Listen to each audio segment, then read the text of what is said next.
How's it going, gamers? Welcome to the pilot episode of Ponderings and Meditations. I'm your host, Josh, and I'm sitting here with my friend Jeremy, and we got a wonderful show planned for y'all today. We're just going to be pondering some ideas we got here. Are we meditating at all? We can do some meditating as well, I think. Okay, sick. Yeah, that was not expecting that intro. That was great. Oh, thank you. Yeah, I like that. Oh, man, it's going to be so much work editing out all the ums from this one. Or just don't. Make it off the dome. It's part of the authentic pondering experience. Yeah. We want you to feel like you're in the room with us. Yeah. Well, you are. You, the listener, you are in the room with us, I guess. We're in your ears, in a way. Yeah. Not in a metaphorical sense. I mean, we are literally in your ears right now talking to you. Whoa. Ponder that. Meditate on that.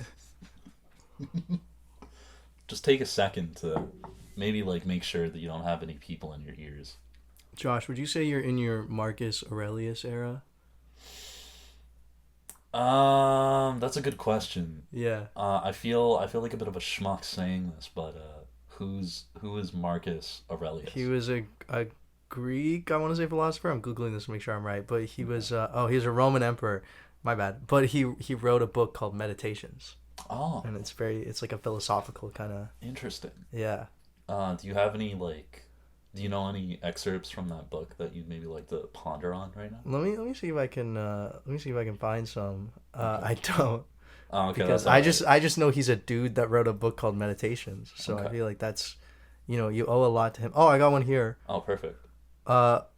Waste no more time arguing about what a good man should be. Be one. That's a good question. Yeah, I don't think it's a question. What is a good man? Well, aren't we not supposed to waste time arguing about it? Okay, but for the sake of the show, we're going to argue about it. Okay, what's a good man? What is a good man? A good man is someone who, goes the extra mile. Yeah, it's a lot of just what would make you a good person generally, I think. Okay, well, what do you think makes you a good person? Dependability. Okay. What else? Maturity. Mm-hmm. To an extent, but the maturity to know when in a situation you shouldn't be mature. Because I think you can't be mature all the time. That's boring. So it takes dependability, maturity. What was the third one? Sorry. It was the same thing. Maturity. I just expanded on it. Oh, okay. Yeah. So dependability, maturity. What about you? What do you think? What makes a good man or a good person? Probably just how epic they are. Yeah. If someone's epic, that makes you a good person, I think. You can't ignore epicness. It's a fundamental value. It's an intrinsic quality that everyone has. You either have it or you don't, I guess. Mm-hmm. And just some people don't. An epic person, for example. Jim Henson. Jim Henson's pretty epic. I'd throw that one out there. I'm a big Henson head. Who else? Who else is epic? It's hard to say living people because you never know if something's going to come out about them and then you're like, never mind. It's funny you say that because I was kind of thinking the same thing. Yeah. It's I could say Keanu Reeves. That's first of all the Reddit answer. Yeah. So I don't want to go with that, but just for the sake of the hypothetical. I could say Keanu Reeves and then it comes out in 2 weeks that he pulled a Rex Orange County. And then it's I really wish I didn't say that and then publish it for the world to hear. And they're just it doesn't age well. I've definitely talked publicly about enjoying Kanye, and now I wish I had not. Should we get into that? I mean, he's dumb, and it's a bad thing to say. For those listening right now who don't know, Kanye West, you may have heard of him before. He's kind of an underground artist, but some people, if you're in the know, he's had a bit of an oopsie in the media recently. You could call it that. Kanye had an oopsie in the media? Wow, what a surprise. Yeah, it hasn't been a great week for Ye in the media. Damn. Maybe that's a bit of an understatement. It hasn't been a good 10 years. Yeah. Especially the last 4 years have been the really last couple of years have been rough for Kanye. But this week was, I think, what a lot of people would consider is probably the last straw. Want to talk about what doesn't make you a good person? Saying what he said. We're not gonna say what he tweeted out. No. Last week. No. On the show. But if you want to find it, I'm sure it's pretty easy to just look up Kanye tweet. And go to like most recent. I'm sure it'll be the first thing that he's put out a lot of tweets, questionable tweets in his time, but I think this one is definitely the most questionable. Yeah, I agree. Yeah. So that's something to ponder on. You know, what is cancel culture?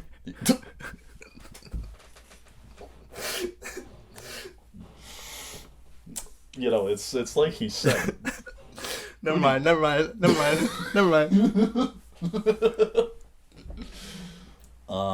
think I did read a good quote that some British person this week who's famous said, like, cancel culture should just be called accountability, which I think is a movement that a lot of people are pushing towards, where it's like, why are we acting like this is like a cultural movement when we're just like, hey, don't commit crimes? Yeah, like, why is it that we've created this whole, like, thing that we have to do as a society when the general public finds out that someone did something bad? Yeah.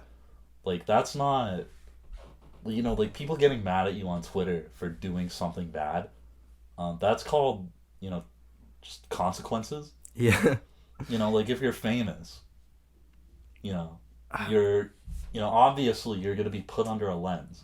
You're going to be put under a microscope, and that's just what happens when you become famous. Like, I feel like cancel culture is like a way to put it in a term that like economics can understand. Like it's like a trying to make accountability like a measurable thing so that business bros can like get mad about it. Yeah, they can like factor it into their, you know, long-term projections for their company to be like, we'll lose 5% market value if, you know, one of our executives is a victim of cancel culture. You know, it's the capitalization of accountability and consequence. Well, how, you know, as a result of cancel culture, how much do you think the Yeezy stock has dipped this week? I haven't looked into it. Probably. I haven't looked into it either. Is it its own like separate company? I thought it was part of Gap. I have no idea. I don't know if you, the listener at home, could tell. We're not business students here at Ponderings and Meditations. You know, we run straight on vibes. It's over true. here. It's true. Oh, did somebody ask for a business student? Oh. Hey, I'm just kidding. I'm not a business student. Well, what are you? I'm Max. I'm not a character or nothing. I can be quiet in the background. No, what do you want to say? Do you want to ponder some things with us? Yeah, absolutely. Okay. What's up, audience? Max, what's cancel culture? Just kidding. You wanted to answer that. Let me just wrap it up in a few words. Okay. Cancel culture is essentially fake news. Fake news. The left. I'm being ironic. All right, I got a real topic to talk about. Yeah. I moved off mic center a bit, so my audio might have gotten a little bit worse, but that's fine. No, you keep mic center. Okay. I'm the Mike. Mike. Are we gonna have Mike show up? Maybe not this episode. Not this week. I think next week. Mike will make an appearance soon, but not this week. This has been on my mind lately. Uh-huh. I need to get something off my chest. Okay. Get it out of there. Are movies worse now than they were like legitimate is like the average quality of the movie you're getting in theaters like objectively measurably, well, I guess there's no objectivity when it comes to art, but like, you know, it feels like to me a lot less thought. Like we watched The Godfather recently, and like not just to talk about The Godfather, but a lot of stuff from the 70s, like the ideas were very thought out and it was a very rich, full experience. And now every time I go see a movie, it feels like half a movie. You know, like there's a hollowness to it. I feel the same way, but there's also the possibility of there were terrible movies in the 70s as well, of course. That it's just what survived. Yeah, survived our time. Yeah, that's also the 70s had a lot more hands-on analog technology, which I feel automatically gave movies more charm. So yeah. Do you think we as people on a subconscious level can like feel the digitization of movies and like it makes it feel like there's a warmth missing to them because of the digital My dad said that nature? before, where he's like, I kind of realize why I don't visually like modern movies because there's no film grain, which... Okay, well, to put that into, practice here. I know this isn't really a movie, but, that doesn't really matter because they make movie money anyway. Right. But I don't know if you guys know this, but, the recent Marvel Studios product that concluded this week. Yeah. I don't know if you're aware. It's this little show called She-Hulk. She-Hulk. Okay. Yeah. I don't ever watch superhero content, so I'm really. Yeah. I watch You've superhero content, but I stay away from the Hulk stuff. I'm scared of Green. I'm scared of him. Yeah. He doesn't watch Shrek either. I watched Shrek once as a kid, and it kind of stays with me. To kind of go off about what you were saying about the digitization of entertainment, though. Yeah. That I think that show is a prime example of how when there's nothing real in a shot, it feels very hollow. Yeah, like there's an uncanny valley that I can't even like consciously point to what's causing it, but I think it's most of the time She-Hulk. Well, I think she's turned into She-Hulk, looks absolutely terrifying. It's not even that. It's like the environments they're in aren't yeah, real. like I wouldn't say it's a She-Hulk exclusive issue. Like I felt it watching show. Obi-Wan, like True. there's I think it's just that weird. soundstage aesthetic.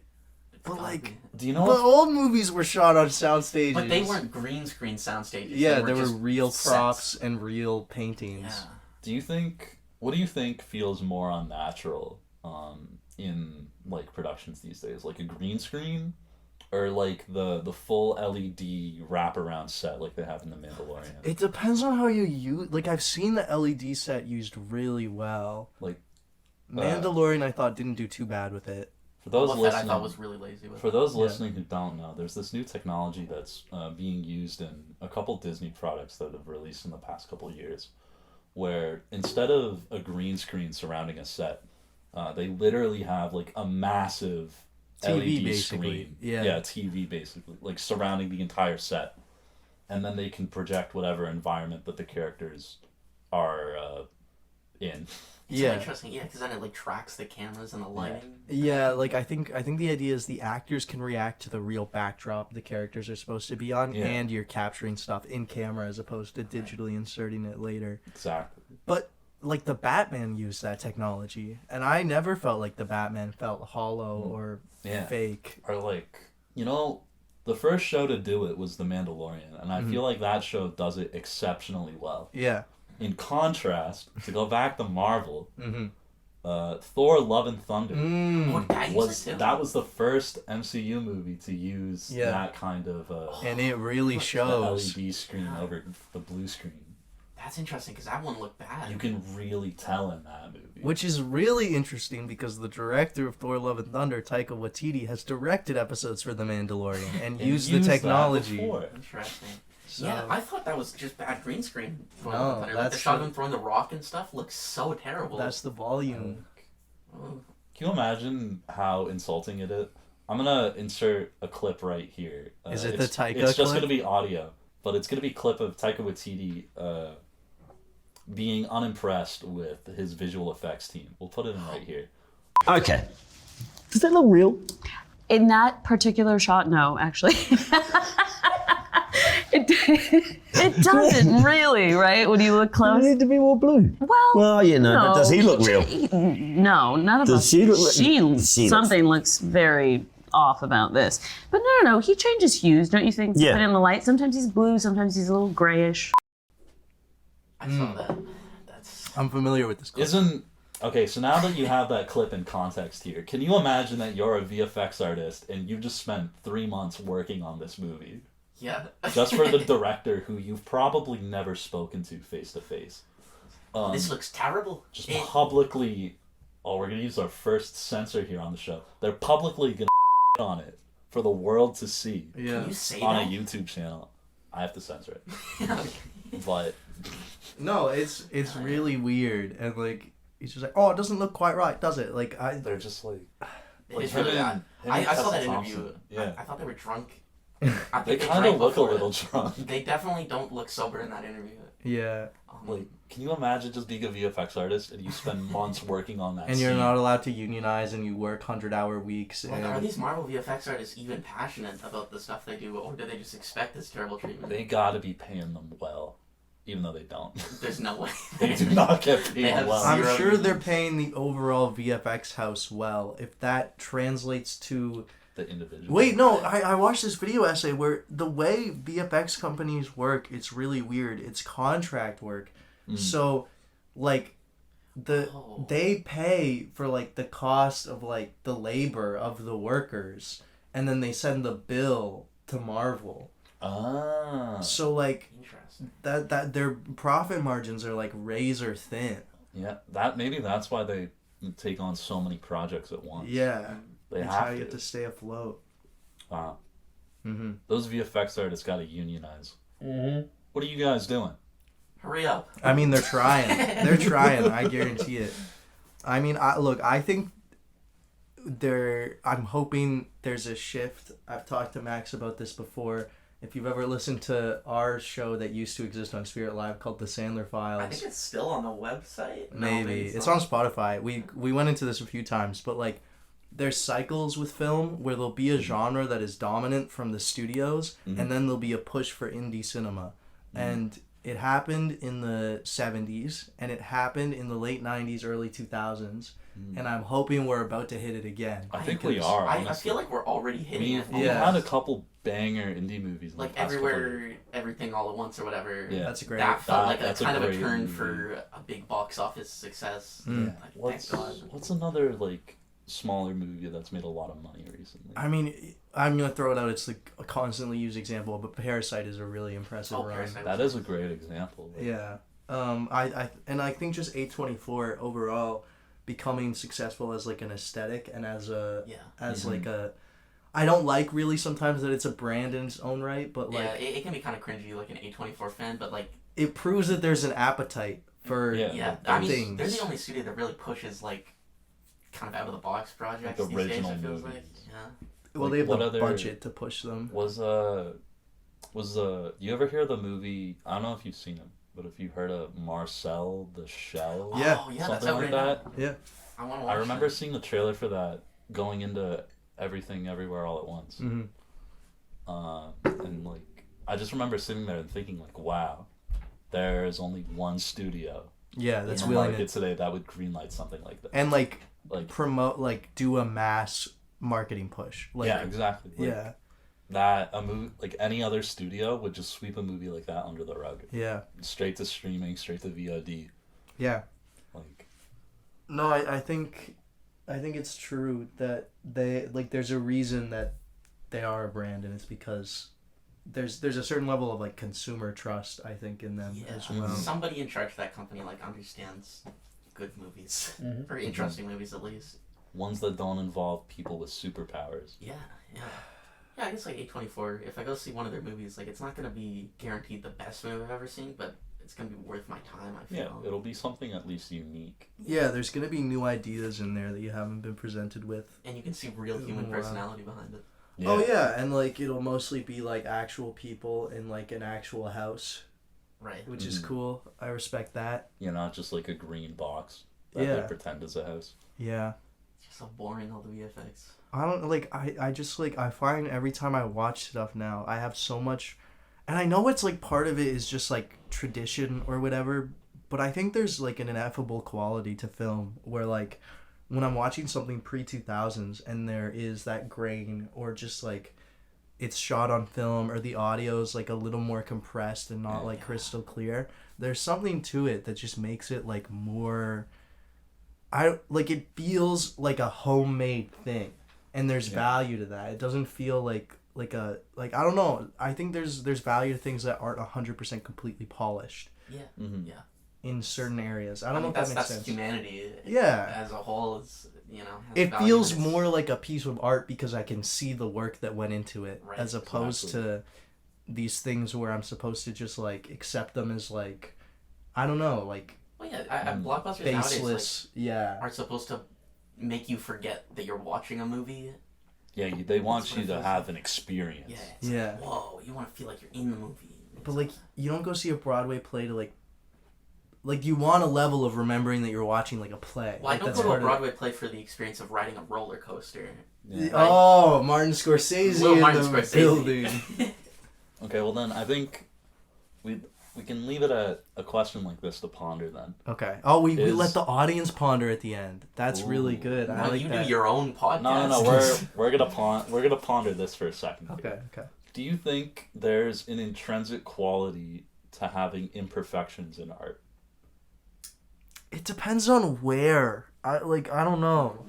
Like, do you think like a piece of art, if a piece of art is perfect, that makes it not as good as an imperfect piece of art? Yeah, I imagine it would, honestly. I think the problem with the perfect piece of art is like, what is that? I think our ideas of perfection are like weird, where like in the 21st century a lot of like minimalism and cleanliness is seen as perfect. Yeah. And I think perfect is more something that's in the eye of the beholder, and perfect doesn't mean flawless necessarily. And I think without flaw certainly feels wrong. Like it feels robotic, it feels soulless in a way. And I think I hope we're moving away from that more. Yeah. But you never know. I think minimalist is a good way to put it. Like that's the way to describe maybe Marvel movies nowadays. It's like minimalist in aesthetic. Minimalist in story. See like people throwing around like conveyor belt movies. Yeah. Or like, this was made on an assembly line. Yeah. And you feel a sense of that. Yeah. You feel like, okay, so this department did this and this department did this, and they all did it at this level where you can't tell. You can't see the stitches in the fabric. You can just see like. Then the credits roll and it's like 20,000 people worked on it. Yeah. The credits are like 20 minutes long. Yeah. Hey, but stick around through them because there's a post-credit scene teasing the next one. You're not gonna believe who we got for the cameo in this one. You know that guy from Ted Lasso? Oh gosh. Yeah. I don't know. I think there is a charm to flaws. Now, of course, you don't want your movie to end up like The Room, although it is charming in its own way. I think that's actually has great value. I think bringing that. Let's pause on The Room for a second, because I think that's actually a great point to bring up. People love it. I feel like The Room is a perfect example about how like an air quotes here, imperfect piece of art is just as valuable to society as what's perceived as a perfect piece of art. For sure. Because if it's imperfect enough, it wraps around to then being like amazingly imperfect. Like it's so imperfect that it's wholly unique and there's no way to replicate it. It's an alien. Yeah. Yeah. Yeah. I think that's part of it. Like, you want. So maybe it was a bad idea to say you don't want your film to be The Room, but like you don't want your film to be bad if you're trying to make an enjoyable, entertaining piece of art. But there's different metrics of entertainment. I would rather make The Room than Thor: Love and Thunder. Thor: Love and Thunder. Genuinely. Or Peter Rabbit 2. Yeah. Or whatever mid. Doolittle. Yeah, Doolittle. Whatever mid garbage is playing at theaters right now. Yeah. The Room is at least like you'll be surprised. People love The Room. There's affection for that film. So you're telling me that you think The Room is better than Enola Holmes 2? I think Enola Holmes looks fun in a goofy Enola way. Holmes I'm not an anti-Enola Holmes individual. Like I haven't seen it. No. But it looks like, remember that Nancy Drew movie that came out when we were like 11? Yeah, I feel like. Okay, it's like one of those Nickelodeon kids movies. If I was a kid, I'd probably like it. Yeah. Man, I'd be interested based on that trailer. Yeah. Well, while we're on the topic of Enola Holmes, I do think it's interesting though to bring up how like obsessed the current media landscape is with like intellectual property. Oh, this is one of my least I don't know about you guys, but I've never heard of Enola Holmes before. Well, she's an original character. But I care. I'm supposed to care because apparently she's related to Sherlock. Well, there's a series of books for middle schoolers that created this original younger sister of Sherlock. Yeah, but you are supposed to care because Holmes is in the title. Yeah, exactly. Sherlock Holmes. Like, why can't we just make a detective movie about like a wholly new character? Like, I think it's weird how almost everything in our current media landscape right now is kind of tied back to another piece of media that anchors it. I dropped a banger tweet today about this phenomenon. and I'm self-declaring it a banger because I want to. Okay. There was this YouTube channel called Channel Awesome in the early 2000s. I promise this is going somewhere relevant. I think you're getting Doug on episode 3, right? Yeah.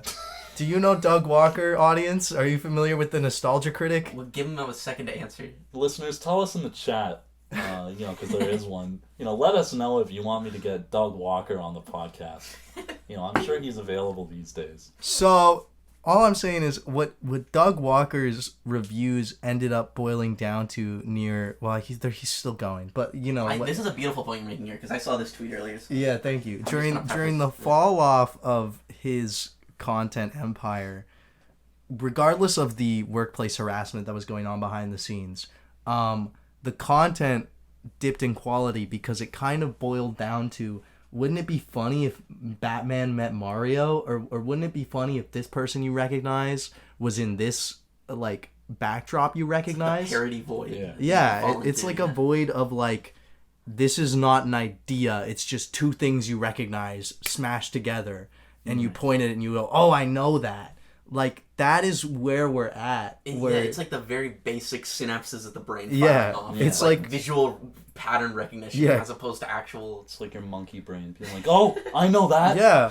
Oh, I recognize that musical motif. That's from Godfather. And then they, like, I love Star Wars. There's not a lot of like cleverness required to create it. It's just like a thing you recognize. There could be cleverness. That's the problem. It just feels so devoid of it when anybody does like. No, there's ways to do that well. Yeah. I'm blanking on thinking. Okay, so for example, to go back to She-Hulk, which is the Marvel legal comedy.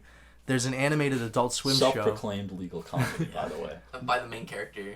There's an animated Adult Swim show from the mid-2000s called Harvey Birdman, Attorney at Law. And it's a legal comedy where this old Hanna-Barbera cartoon character takes up legal cases of other Hanna-Barbera cartoon characters, like Yogi Bear and George Jetson and the rest. And I haven't seen it, but it's like pretty beloved. And that's because... it took these characters that you knew and not only mashed them together, but mashed them together in this new context of the courtroom. And they were also having adult problems and all these things. And there are clever ways to write these more meta jokes about them. But what we're doing now is just like, for the She-Hulk finale, for example, the character is pointing out that she's aware of the Marvel Cinematic Universe and the tropes that exist within it. And we're supposed to believe that just the character pointing that out is an inversion of the tropes. But it's not inverting anything. It's just... acknowledging. Yeah, she made complaints that we made about the show. Yeah. Acknowledgement isn't, like... it's not a gift to the audience to just acknowledge that you are aware that there's an audience or that they have a perception of your brand. To, like, actually rise above that and create something creative would be to use that as a stepping stone to invert what you're doing, but they don't. So I think it is almost like that. It's kind of the framework you described, where it's like the reason Harvey Birdman works so well is because you're taking a kid's cartoon show framework and then putting it into a world where you have adult problems and stuff like that, right? That's why that kind of parody works almost, because you're giving something a new perspective, where She-Hulk is parodying superhero shows in superhero shows without... doing a superhero story trope. Yeah, with all the tropes of superhero stories, so there's no new perspective at all. It's the most boring self-awareness I've ever seen. We don't even have to talk about the part where she breaks into the real world. Where she walks out of the Disney Plus menu? Yeah. It sounds like we're making this up. We're not. We would have put a spoiler alert, but who cares? No offense, it's not good. The episode came out this week. You could get...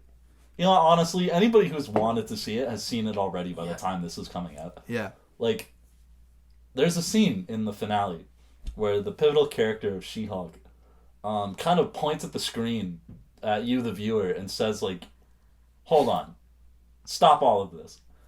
And then she literally breaks through the screen into the Disney Plus menu and jumps into another show that's just a documentary of how the shows are made. So this is like, she's coming into the real world, air quotes. It's really funny. Yeah, I laugh. It's such a hilarious concept to have your character escape the reality of which they're confined to to the real world and come and insult the writers of their own show. Can we talk about the She-Hulk writers? Okay. Jeremy, as a writer yourself, what do you think of the writers for She-Hulk? Okay. Look, man, it's really hard to be told to be funny and then be funny. So I feel empathy on that level.